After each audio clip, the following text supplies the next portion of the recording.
Are you lost amidst a blizzard of digital marketing information? Are you looking for the most effective way to get in front of the pack using your own expert knowledge? Or are you striving to become an industry leader online? Come in from the cold and join us inside the Igloo today, the #1 content marketing show for peeps who like winning. Each episode of Inside the Igloo, you'll get the inside scoop on what's working and what's not in the world of content marketing from global leaders in the game. Inside the Igloo, we interview the experts who will offer strategy, advice, tips, and tricks that'll set you on a path to branded digital leadership in your field. Inside the Igloo. Stop fighting the icy winds of confusion. Step out of the storm and come in from the cold. Warm up with expert knowledge inside the Igloo, the #1 content marketing show for peeps who like winning with your host, WesWard. Inside the Igloo. Welcome to Inside the Igloo, the #1 content marketing show for people who like winning. I'm your host, WesWard, and our co-host for today is Nate Riggs, all the way from Columbus, Ohio. How are you, Nate? Great. How are you, Wes? Yeah, very good. Very excited to be back inside the Igloo as always. And we're just talking a little bit off air just beforehand. Before we get into our show, there's a few little interesting things happening on both our sides of the world. And one might be called the US election. And over here in Australia, we're seeing a lot of Ohio is a key marginal state or pivotal state in the election. I would be expecting that you'd see a lot of Romney and Barack Obama in your town. Yeah, they've actually recently made a couple visits to Ohio. In fact, a few weeks ago, Barack Obama was actually at Ohio University on the night that I have a class that I actually teach down there. So we had to cancel class because all of my students who are obviously involved in communications wanted to go and see that rally. But it's been a very interesting state. Pretty much all of the airwaves, any type of advertisement that's in between the programming that you're watching is all dominated by political ads. I just saw a thing on Facebook. Another friend of mine, Christian Adams, was laughing at the fact that it's 3-1 Romney Obama ads in terms of frequency right now. So obviously early voting has been going on for a while, but tomorrow is actually election day. So the polls open up, I believe, at 5 a.m. in the morning in some places. And just an interesting story. We also have other elections going on. So not only the presidential election, but also the local elections for things like Congress and whatnot. And the other day, my youngest son, one of my youngest sons, 6 years old, and I were driving through a neighborhood, and I happened to make a comment under my breath that there's a candidate by the name of Josh Mandel, and it seemed like everybody in this neighborhood was supporting Josh Mandel. And so I made that comment under my breath, and my son from the back seat chimed in and said, "But Daddy, I don't understand why they would support Josh Mandel." And I said, "Well, why do you ask that?" And he goes, "Well, because doesn't he not show up for work and lie to all the people that elected him?" And it was amazing to me to see how a 6-year-old is picking up on the messages in these political ads. So I think I could probably speak for all Ohioans in saying that we'll be glad when the election is over. Yeah, you guys must be getting battered from pillar to post, I would have thought, given... why is it that Ohio is such a key state, or what we would call a marginal seat over here? You know, it's wafer thin margins. Ohio has always been this kind of, and I'm not very educated in terms of politics, but Ohio, what I do know is that we have a cross section of a lot of different types of voters. We're also a retail, one of the U.S.'s big retail test markets. So anytime there's a new restaurant concept or even a retail concept, usually they open up the prototypes in Ohio first because of the diversity and the variety of people that they're going to get looking at them.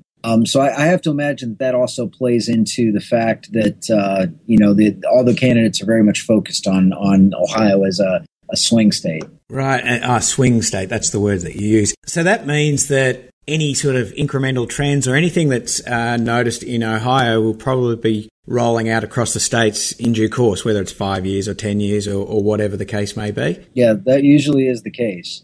Oh, wow. So that's interesting that, people like yourself are really investing in content marketing, because if, Ohio is a bellwether state across, the leading economy in the world, that's a pretty exciting endorsement for this industry moving forward and the way the web's rolling out, I would have thought. What's interesting is you can actually get on Google Insights or Google Trends either of those tools. And if you search for the word content marketing, it will pull up kind of a graph as to when people started searching for that term on the web.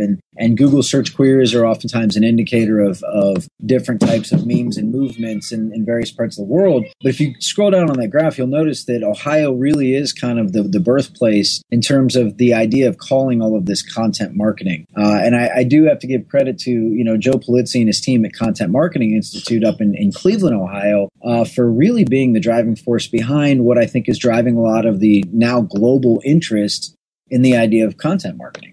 It's very fascinating because over here, some of the concepts, Australians are big early adopters of technology, but some of these concepts in terms of basically web marketing and online take a little bit longer. They're normally developed and thrashed out in the US before they really go mainstream over here. So it's just really, really interesting to know that here we are talking in this day and age in 2012 that, we're seeing the rise of content marketing. And I've literally just been on YouTube just a few moments ago and looking at the Coca Cola's content marketing plan. And I'm not sure if you've seen that, but that is a fascinating endorsement of where they see the future of marketing. And it's all about not just storytelling, because I think that's a given for people who have invested some time in this space. But what they're talking about is dynamic storytelling, the two-way conversation. Well, I think it's fascinating, too, that Coca-Cola is a smart enough brand to not only develop a very, very in-depth plan for what content marketing is going to mean to that business, but obviously then communicate that plan with content. By practicing what they preach through things like video and different downloads. And some of the case studies and the outreach have been featured on blogs like CMI and Ad Age. And so it's really interesting to see this new breed of marketing or marketers that are not only just creating the plan, they're doing it, they're using what they're talking about to disseminate the information. And it's really, really interesting that, they've embraced it, but to a fair degree, they haven't outsourced it. They've really got to own the story. And when you're developing something as detailed that, I'm tipping it's very difficult to outsource. You'd have to have dedicated agencies that pretty much live inside an organization like that in order to make it work. Otherwise, it's internal staff that would have to drive that change, do you think? Well, and it's interesting, too, because when you talk about Coca-Cola, obviously there's very, very deep pockets there. They're a huge brand. They're what you would consider kind of an iconic brand all over the world. And so they have a lot more ability to internalize something like that. I do agree with you. I think ultimately content marketing comes from within. But the reality is that there's not a lot of companies today that have the abilities to bring it completely in-house.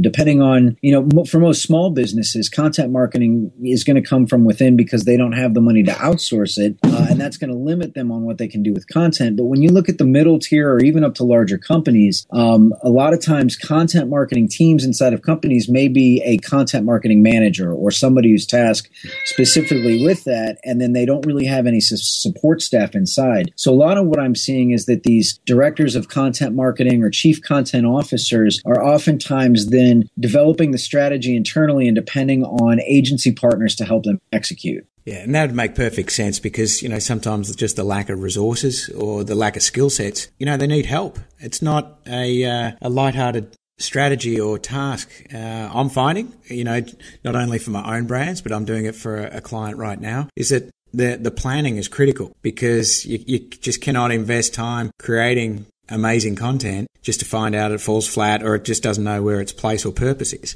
Well, and the investment of the time is significant. I mean, when you're talking about, some of these larger content pieces, if it's a B2B company, maybe you're seeing a lot of different ebooks or white papers or reports or a lot of different research studies that are being turned into various different forms of content, even down to infographics. That takes a lot of time to create not only one of those pieces individually, but then multiple pieces that kind of work together in tandem. And unfortunately, if you're doing the strategy inside of a company and you're going to meetings and you're answering your email and then hopefully taking some time off at the end of the week, it's hard to fit all of that in. Yeah, and the tough thing too, and this is probably more for the business owner, that actually finding people that can create content's one thing, but understanding your business model enough to get inside of a potential target audience to develop that brand, you need some smart cookies in order to do that. It's not just about, creating the ability to write a white paper or create or produce an amazing video. Yeah, and I think, it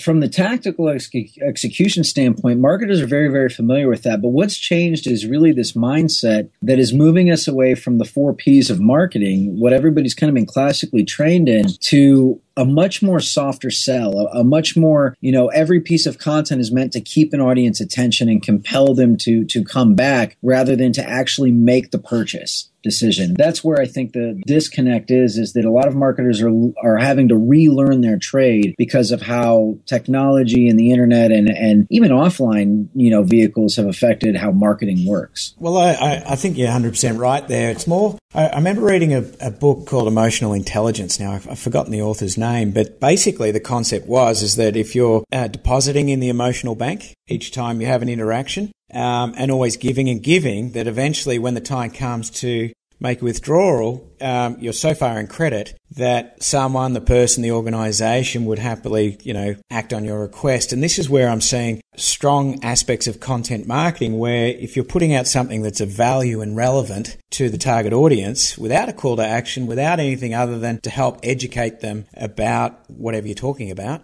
people are going to be better off. They go, hang on, this guy or this person or this firm or this brand is here to help me out. They're not always, asking for, to buy this or opt into that. They're just generally here to help. And I'm seeing that side of it. I'm seeing a lot of it, obviously, when I subscribe around the web, where it's just give.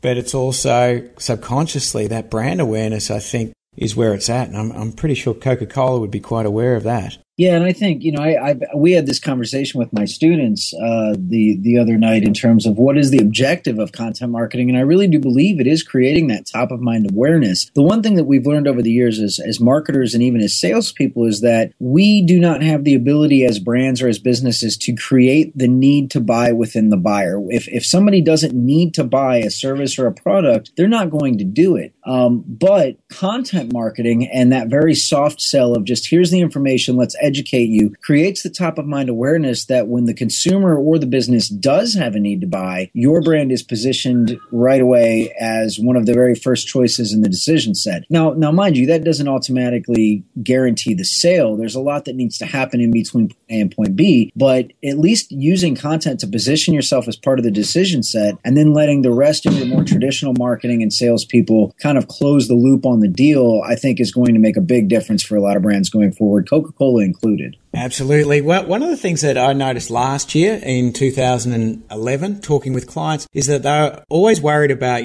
being too pushy, especially email lists or autoresponders. When you told them to engage, they were terrified of being called spammers. But what I found is that the beauty of Google, if someone types in your keyword, they're already part qualified. Now, to sort of harp on your point there, was people may not be ready to buy, but they're already qualified. They're interested in this market, whatever that is. They may not be interested in you, the brand, yet, or sometime in the future, because you've got to do all those other sort of trust building activities, especially if your brand's not known. But people are generally in two states. They're either, not ready to buy or they are. And generally, a lot of those people in the not ready would be interested. They may subscribe to a list, but if you've got really good content that's valuable, that helps educate and take them on that journey to making a purchase decision sometime when they're ready, whether it's budget or, other factors, you're going to be top of mind when they are ready. And that's where I see this whole industry about, scalable branded education, for lack of a better word, because, you make something great, it's always going to be great and it's always going to stay on the web, as opposed to, the advertising medium where you go and produce the TV commercial and it costs a bomb to make, and then you run the commercials and then that's it. The campaign's over.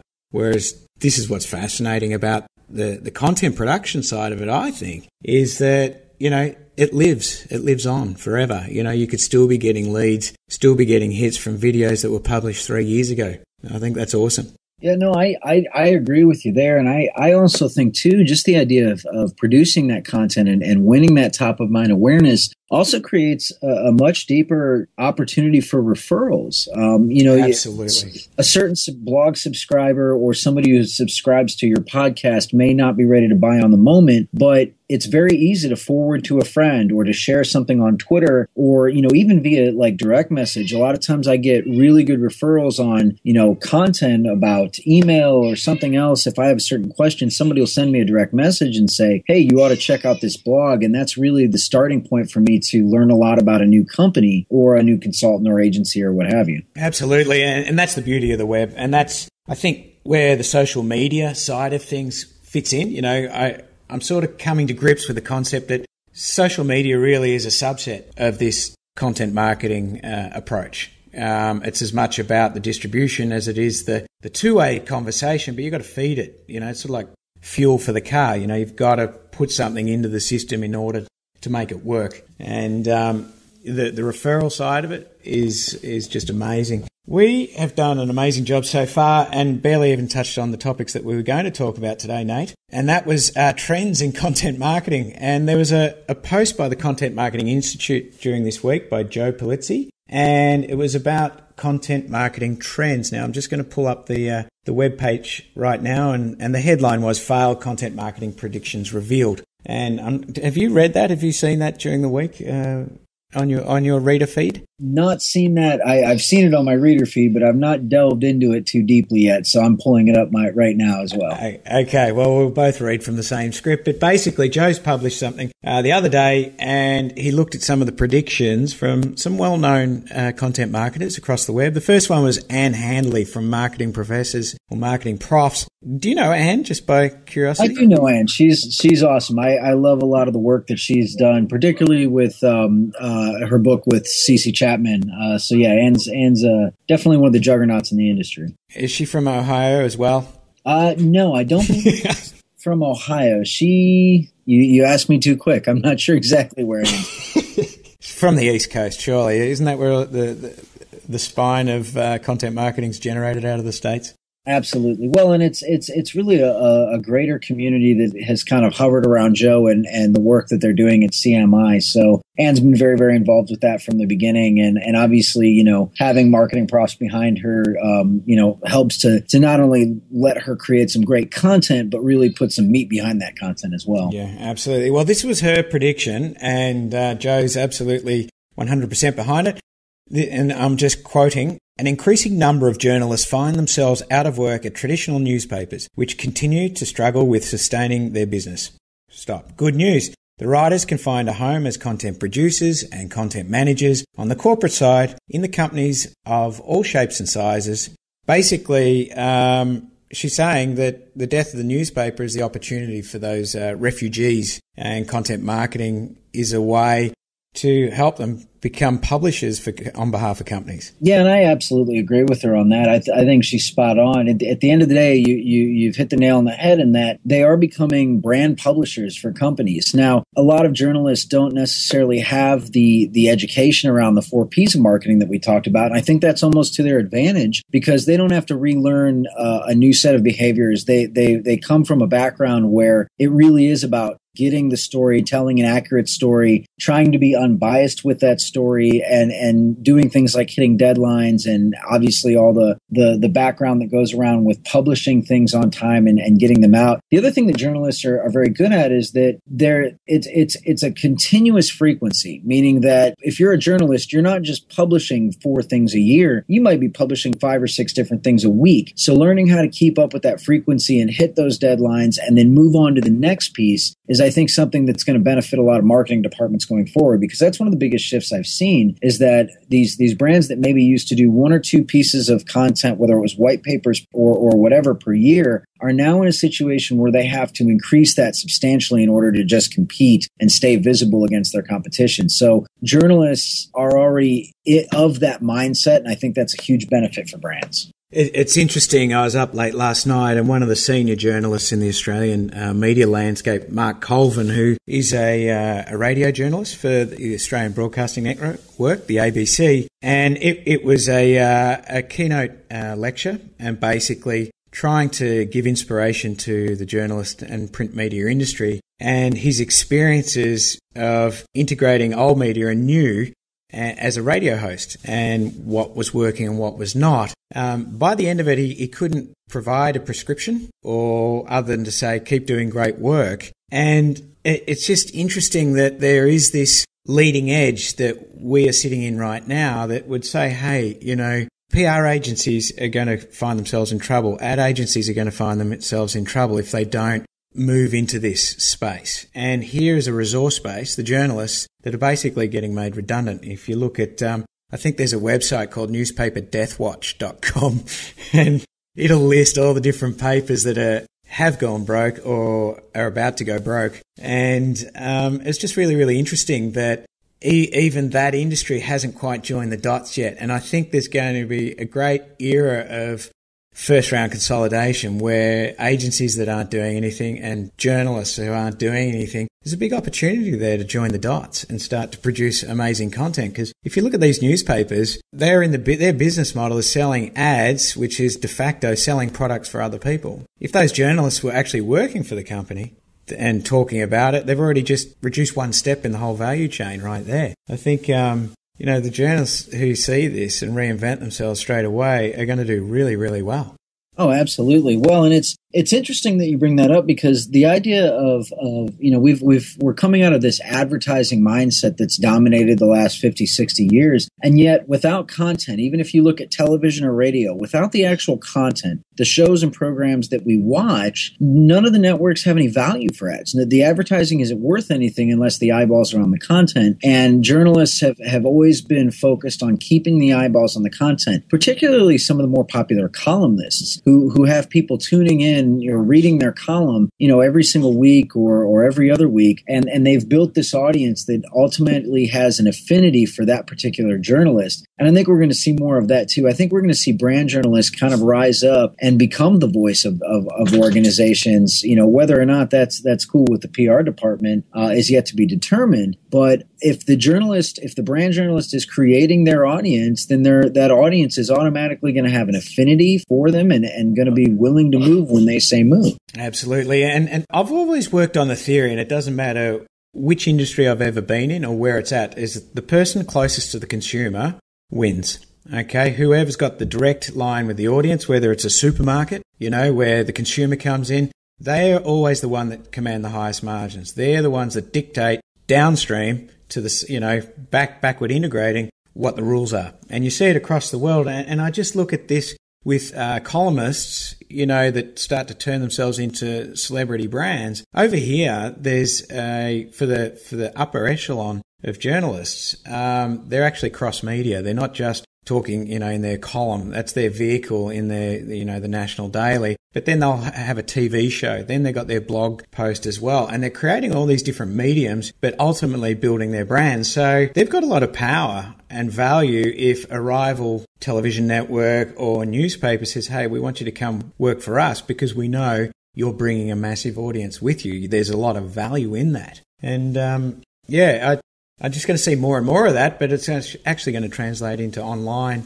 once they really, really join the dots, I think. Yeah, no, that makes. If you think about it, the internet is just one more form of media in general, so it's not a far bridge to cross. Absolutely not. Well, the second prediction was David Meerman Scot predicted the phrase social media will soon be considered obsolete as more and more organizations publish online content. And there was a note that says, given what everyone was saying at Content Marketing World, there was a bit of a universal agreement. I wasn't there, you were. What do you think? Well, I guess I'm going to be the naysayer on this trend. And while I love David's work and I think he's a brilliant guy, and I think he makes a valid point, I think the reality is very, very different. If you look at all of the quote unquote consultants, advisors that are willing to say the phrase social media is going to go away, go to any one of their blogs and look at what one of their keywords that they're optimizing for is it's social media consulting. A friend of mine, Jay Bear, says the same thing, that he's got a foot in each camp in content consulting and social media consulting. At the end of the day, the consumers, the people, who are just now, you said this, we're kind of on the bleeding edge of all this, but the folks who are just now starting to get familiar with this term and catch up are still searching for social media marketing, social media consulting. There's been a lot of talk that, you can look at the rise and trend towards social business, which is maybe the next phase in terms of talking about social media. And in reality, social media is just the set of tools that we use as a part of content marketing. But I don't see the term or the phrase social media going away anytime soon. The jury's still out, though. I guess I'm just going to have to sit on the opposite side of the fence. I think with, farsightedness and analysis being known in this industry, you could say something like that, but I just think that universally people understand what social media means globally. And until you've got that universal understanding, it's always a bit of a risk. I speak to people over here and say, content marketing is the way forward. And they go, what is that? And, they'll be participating in it, but not realize it. And so I think there's still, we are at the bleeding edge. I think there's a long way to go before people universally accept it, even though they're already doing it in a lot of the cases. They might be publishing a blog post. They may be creating, a physical magazine to send to their customers. All those classic content development strategies of engagement are there. But if you said, you're in content marketing, they go, oh, no, never heard of it. It's really interesting you bring that up. Shortly after Content Marketing World, I was out at a conference doing a talk in Chicago for a bunch of restaurant marketers, food service, social media universe. Again, social media in the title of that conference. And these are all, very experienced marketers, a lot of whom are very savvy on the web. And I mentioned the word content marketing and started to talk about that as the bigger picture behind social media. And you could it was almost staggering the amount of blank stares that I got from the audience, because even in Chicago, which is in the Midwest as well, nobody in Chicago had heard of the term content marketing. And there was a lot of Chicago locals there, obviously being a restaurant city. So again, the jury's out, but I think, Ohio maybe in a sense has become its own echo chamber for content marketing. I'm not saying that word's not going to spread over time and that maybe someday we'll stop using the word social media or social media marketing. But again, it's probably going to be, some years, if not even, over I think a decade is probably that. fair enough. I think if we're looking at it right now, in terms of the framework, I do believe that social media is a subset of content marketing. Content marketing isn't exclusively online. And I think, as this concept rolls out further, the elite brands like the Coca Colas, the ones with big budget, will be looking at integrating between offline and online, but it'll still be content. So, where they may have an interesting, thought-provoking TV commercial, which feeds through to the second half of the story online, where they're creating the dynamic storytell and the conversations going backwards and forwards around there. I can see that happening, and that'll take some forward planning and insight by the powers that be in some of those major corporations. Well, I think what's going to happen before it becomes more widely used of a term, there really needs to be a lot of definition around just exactly what is content marketing. I mean, you can go on CMI, you can go on copyblogger.com, and there's all kinds of different independent opinions as to what content marketing is. Some are very basic, some are very in-depth descriptions or definitions. But I think it goes even farther in terms of being able to identify what is content marketing. Again, how many customers can look at the web today and say, okay, this is content marketing and this is social media. Is a book considered content marketing? You have Onward, the Starbucks book. Is that considered content marketing? Some people would say yes, some people would say no. So that's really where I see, before we kind of throw away the term social media and trade it for content marketing, there still needs to be a little bit more clear definition around what constitutes the idea of content marketing. Yeah, and you raise an interesting point because, my thinking around that was, using content as a marketing strategy. And then after speaking with Joe Polizzi at Content Marketing Institute and reading his book, he also proffered the idea that, well, you have content now, you've got to market the content. And it's the marketing of content, which is a different position to one that I'd held, which was going, okay, if we do compelling content, that's engaging, that adds value, you can scale the education and nuances of your brand via content, using content as a marketing strategy. But then flip it on the other side and go, all right, we are going to market content. Yeah, I was like, wow, hadn't really thought of it that way. Content's only effective if people actually consume it. Absolutely. So if you have the best content in the world, but there's no eyeballs on it, then you're missing the mark. So really, I think it is both. It is both sides of the coin. And a lot of the brands today are struggling with, I think, what the balance is between producing the content and distributing and marketing the content and raising awareness about the content. And a lot of brands, I think, make the mistake. They get stuck on the first side where if we just build it, if we just produce this content, people will come. And that's not always the case. And I'd probably add a third level to that would be, investing the time in the listening. Once you've produced it, you've done an incredible job of marketing it. So plenty of people have seen it and started to engage. You've then got to deploy some resource or assets or time in actually managing those engagements as well. Yes, absolutely. I mean, it one of the big things I think we'll see is how does content marketing get operationalized in terms of, and that's going to involve operations, that's going to involve human resources, it's going to involve hiring the right personnel. And I think that'll eventually trickle down even into the university level, because if you look at most businesses today, content marketing is in very rare businesses will you find content marketing in the title of anybody's job description. Yet every one of these same businesses has a marketing manager or a marketing coordinator or a channel manager or a brand manager. And so that's going to be something that has to happen too. When does content marketing infiltrate the organizational chart? And once that happens, then I think we're going to see a lot more budgets being assigned to it and a lot more high-level executives taking content marketing seriously. And the question is just how long will that take? Absolutely. And it sort of circles back to that point we made earlier that this is a huge opportunity for the journalists that are getting made redundant, because there are the marketing managers out there in the companies that understand the value and the benefit of this, but they don't necessarily have the tactical skills on how to execute. And yet you've got people with 30 years experience who know how to research, know how to collate, know how to publish on time, on schedules and on deadlines. This is a massive opportunity for an industry that's dying. Just when the candlesticks died because of electricity, I think it's the same thing. Absolutely. Well, and it is. It's a disruption of the way that we've always been doing things. And the question I have is once content marketing actually grows, how much of a reduction are we going to see in other tactics like traditional advertising or public relations? Maybe not, because I think that does, extend into the distribution of that content, the marketing of the content. But it'll be interesting to see how the overall marketing budget for larger organizations starts to shift and starts to be redefined to compensate for some of these new ideas. Absolutely. And then how does it trickle down to the small, the medium-sized business and the smaller business? What can they do and how can they manage? Because they've obviously got less resources. That'll be a challenge, but I think with more experience in the industry where people are doing it more, the shortcuts and the hacks will be revealed and people will be able to be more efficient. And I think